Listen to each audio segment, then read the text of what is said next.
اهلا وسهلا بيكم في قناتي. النهارده هنعمل الفطير المشلتت على اصوله بطريقه سهله وبسيطه. اهم حاجه الحاجه تكون سهله وبسيطه وما تاخدش وقت معانا، وكمان اهم حاجه تكون حلوه وطالعه ناجحه معانا. تعالي كده نتابع الخطوات وباذن الله هنعمل 18 فطيره بكل سهوله. معايا النهارده كيلو دقيق، انا اشتغلت بكيلو دقيق. عايزه تعملي نصه تعملي الكميه اللي تناسبك، الموضوع سهل جدا. حطيت الدقيق في العجان وحطيت عليه معلقة ملح صغيرة ومعلقتين سكر او 3 كبار. كنت مسخنة مية دافية مش سخنة ولا ساقعة عشان خاطر عايزين العجينة تستريح كده ونشتغل فيها بسرعة. حطيت كوباية مية كبيرة كلها، وبعد كده مليت نفس الكوباية وركنتها جنبي. بقيت احط شوية شوية على العجينة الفطير انا على طول بعمله على ايدي وبيطلع ناجح وزي الفل وجميل. مش هتفرق معانا هنعجنه ازاي. عندك عجان حطي في العجان، ما عندكش عجان اشتغلي على ايدك. مش قادره تعجني كميه كبيره اعملي كميه صغيره. المهم اعملي الحاجه في البيت، بتوفر جدا جدا وجميله. واي نوع سمنه هتشتغلي بيه في البيت فهو احسن من اللي بيحطوه بره بصراحه. على الاقل انت عارفه انت حاطه ايه بايدك. هنا كده العجينة لمت معايا. اول ما تلم معايا بالشكل ده والحاجة اللي انا بعجن فيها تكون لمت كده كلها، فهنا العجينة تمام معايا. اشدها كده الاقيها عاملة زي اللبانة ومتماسكة وجميلة. اجي ركنها تستريح شوية، اسيبها بقى براحتك. كل ما هتسيبها تستريح هتريحك في الشغل في الفطير بالذات، مش هيتعبي في الفرد بتاعه. اسمعي كده الكلام وريحي العجينة، عجنيها وسيبيها شوية، وبعد كده ارجعي لها بقى كده هتكون استريحت وهتتفرد معانا وهتكون جميلة وزي الفل.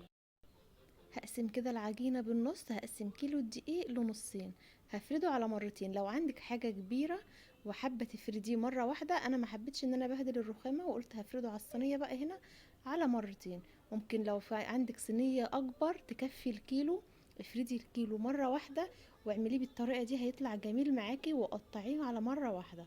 هنعمل 18 فطيرة وهنسويها على البوتاجاز بكل سهولة. هفرد معايا اول جزء كده، اول نص معايا همسكه افرده على مقاس الصينيه كده، واجيب عليها معلقتين سمنه او معلقه ونص. المهم ان انا افردها بطبقه بسيطه خالص من السمنه. كنت هعملها بفرشه، لو كنت عملتها بالفرشه نسيت خالص ان انا استخدم الفرشه، كنت هستخدم كميه سمنه اقل. هاتي السمنه تكون بدرجه حراره المطبخ، ما تكونش اللي هي سايحه قوي، تكون ماسكه نفسها شويه. زي ما انت شايفه معايا كده انا المج ده كوبايه الكوبايه السمنه اللي معايا دي استخدمتها للاخر.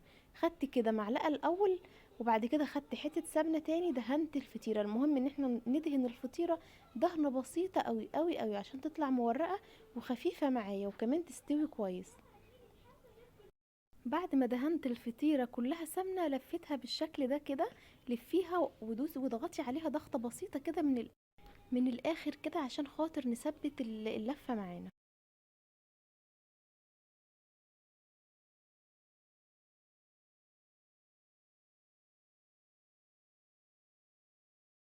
كملي كده للاخر بنفس الطريقه، وفي اخر حاجه اضغطي عليها بقى وقفليها كويس قوي. كده الفطيره بقت جاهزه معانا. هنقطعها بقى بالمقاس اللي يناسبنا، انا قطعت منها كبير وصغير.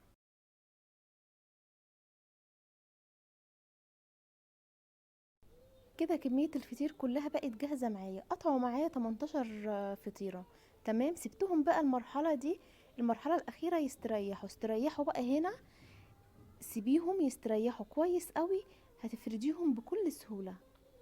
شايفين عملنا 18 فطيرة مرة واحدة. هنا انا سبتهم تقريبا نص ساعة. ممكن عايزة تسيبيهم اقل من كده سيبيهم، غطيها وسيبيها. لو عشان احنا في الشتاء، بس لو في الصيف هتستريح معانا بسرعة. امسكي بقى الفطيرة، اضغطي عليها ضغطة بسيطة كده، فرديها فردة بسيطة من فوق، وبعد كده دهنة نص معلقة سمنة او ربع معلقة سمنة زي ما انت شايفة معايا، ودهنيها برضو دهنة بسيطة خالص. دهنة بسيطة خالص خالص عشان الفطيرة تطلع مورقة معايا. هتكون طعمها خفيفة وزي الفل لان مش فيها سمنة كتير. لفيها بقى على ايدك بالشكل ده كده، قفليها كويس قوي وسيبيها بقى كده وخلاص على كده. فعلا الطريقة دي سهلة جدا. اي كمية فطيرة عندك هتعمليها وتفرديها بكل سهولة. حطيلي لايك للفيديو الجامد ده لو الوصفة.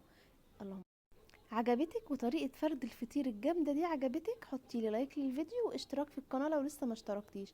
واهم حاجة اهم حاجة صلوا على سيدنا محمد واستغفروا كتير. اللهم صل وسلم وبارك عليك يا حبيبي ويا سيدي يا رسول الله. أكلة زي دي في الأيام اللي هي قبل رمضان دي، فبنحاول نعمل حاجات تكون مختلفة شوية، وحاجات تكون سهلة ومش مكلفة قوي تمشي الدنيا. من الأكلات اللي بحب أعملها في الأيام دي أكلة زي كده بتعمليها وبتمشي اليوم معاكي، عشاء معاكي، فطار، غدا، صراحة جميل جدا.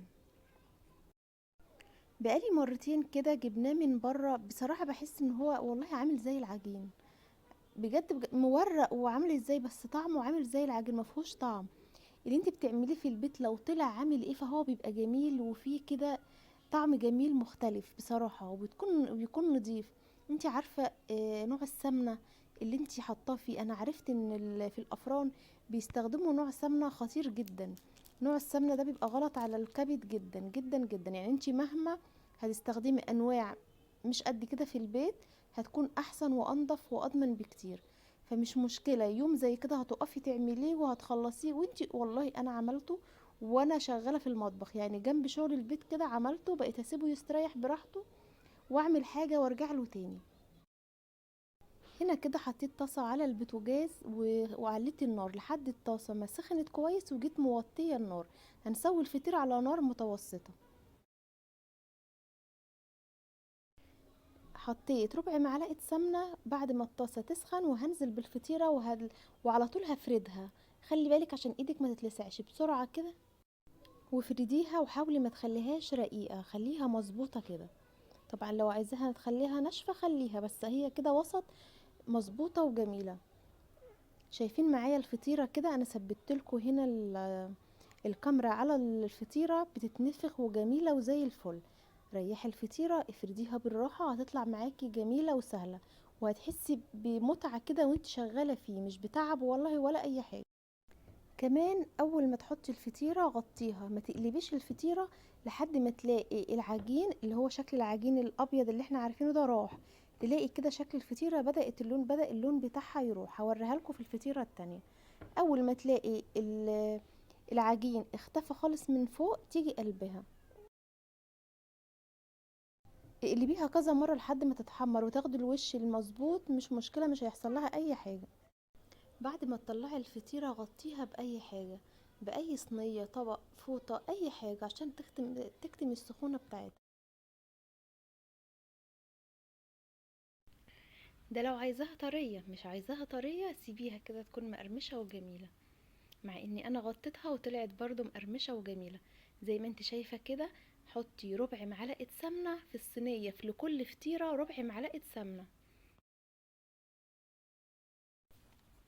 لو وصلتي معايا لحد هنا اذكري الله، صلي على سيدنا محمد، اللهم صلي وسلم وبارك عليك يا حبيبي ويا سيدي يا رسول الله. شايفين هنا؟ بقول هنا كده طول ما فيه العجين ده كده على الوش ما تقلبيهاش. اول ما كلها بيبدأ يختفي اهو واحدة واحدة، اول ما ده كله يختفي زي كده بالظبط تقلبيها. هنا كده مش هيحصل لها اي حاجة وتطلع مورقة معاكي وجميلة وزي الفل.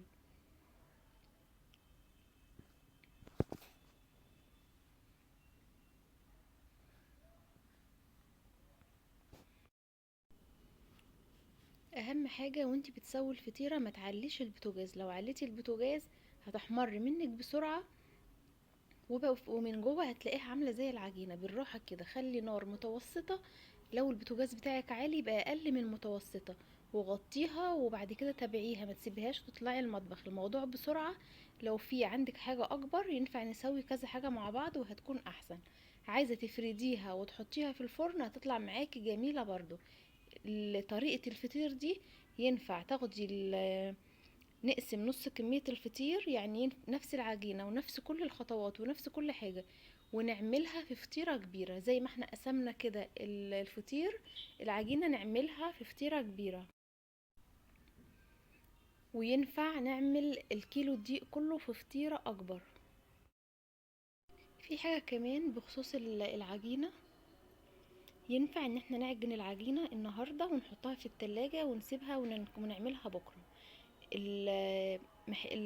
المطاعم بتاعة الفطاطري بتعمل كده، تعجن العجينة وبتركنها، لان عجينة الفطير نجاحها مبني على ان انتوا تسيبوها تستريح. يعني لو عملت الفطير عجنتيه وسبتيه مش هيحصل له اي حاجة، ما تخافيش. ينفع كمان نعجنه، تعجني مثلا من اول ما تقومي كده لو عايزة تخلصي بقى منه، او تاخدي يعني فاصل كده شوية تستريحي، تعجني اول اليوم وتعمليه وتكملي اخر اليوم عادي. شايفين بقى التسوية بتاعته بصراحة ناجحة جدا، الطريقة دي حلوة وناجحة، والطريقة دي ناس كتير عملتها وجميلة، وفعلا فعلا فعلا جميلة وسهلة وكله بيشكر فيها. وانا بعملها من ساعة ما بدأت ان انا اعمل الطريقة دي وهي بقت سهلة جدا جدا جدا. على فكرة حتى انا يعني من كتر ما انا بحب الفطير، حتى الطريقة الاساسية اللي هي الاصلية بتاعته بحبها قوي برضو. ان احنا نقعد نعمل فطيرة ورقة ورقة دي جميلة، وهعملها المرة الجاية. اللي بيحب الحاجة بيحب يعملها كده ويفنن فيها ويعملها بمزاج. يعني انا ما ركزتش ان انا هتعب بقى ومش عارفه ايه، انا ركزت ان انا هعمل حاجه حلوه، هعمل حاجه حلوه وناجحه وتكون حلوه معايا. ومجرد ان انتوا تعملوا الحاجه وتطلع حلوه وناجحه معاكم، انتوا مش بتركزوا في اي حاجه تانية بصراحه. شايفين الفطير معايا طالع جميل جدا جدا، مقرمش من بره وطري من جوه ومورق وجميل جدا جدا. هو كان ناقص حاجة واحدة بالنسبة لنا، ان هو كان عايز جبنة قديمة او مشي معاه بصراحة. بيظبط الدنيا كده. المرة الجاية هعمله معاكم، هعمل لكم الطريقة الأصلية، الطريقة بتاعت أمي اللي بتعملها، بتكون جميلة برضو. شايفين الفطير جميل فعلا، يعني بجد جربوه، جميل وسهل. وبصي تاني يوم خليته وسخنته وكان جميل كأني لسه عاملاه. اعملوه، عايزين تشيلوه في الفريزر مش هيحصل له حاجه، تسيبوه كده وتحطوه في شنطه وتسخنوا منه على القد برضه بيبقى جميل ومش بيحصل له اي حاجه.